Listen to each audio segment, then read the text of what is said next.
ಅವಾಗ ಇರ್ಬೇಕಿತ್ತು ಅಲ್ವಾ?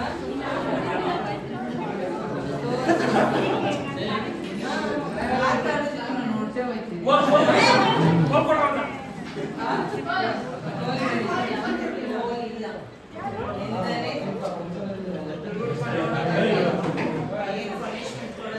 ಏನೂ ಮಾಡೋದಿಲ್ಲ ಇವಾಗ.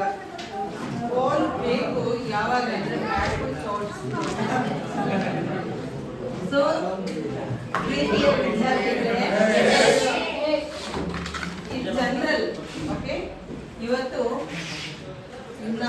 ಭಾರತದ ಸ್ವಾಭಾವಿಕ ವಿಭಾಗಗಳ ಬಗ್ಗೆ ತಿಳ್ಕೊಳ್ಳೋಣ ಅಲ್ವಾ? ಸ್ವಾಭಾವಿಕ ವಿಭಾಗಗಳು, ನ್ಯಾಚುರಲ್ ಏನು ಫಿಸಿಕಲ್ ಫೀಚರ್ಸ್ ಆಫ್ ಇಂಡಿಯಾ, ನಿಮ್ಗೆಲ್ಲ ಗೊತ್ತಿದೆ ಅಲ್ವಾ? ಏನೊಂದು ಸ್ವಾಭಾವಿಕ ವಿಭಾಗಗಳು ಅಂತ ಯಾರಾದ್ರೂ ಉತ್ತರ ಹೇಳಿ ನೋಡೋಣ.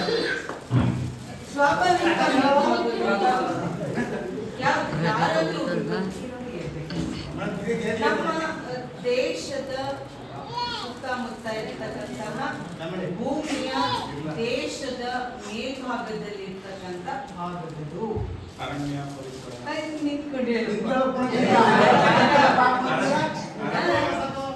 ಮತ್ತೆ ಮರುಭೂಮಿ, ಪರಿಸರ, ಸಮುದ್ರಗಳು, ಮತ್ತೆ ಬೆಟ್ಟಗುಡ್ಡಗಳು.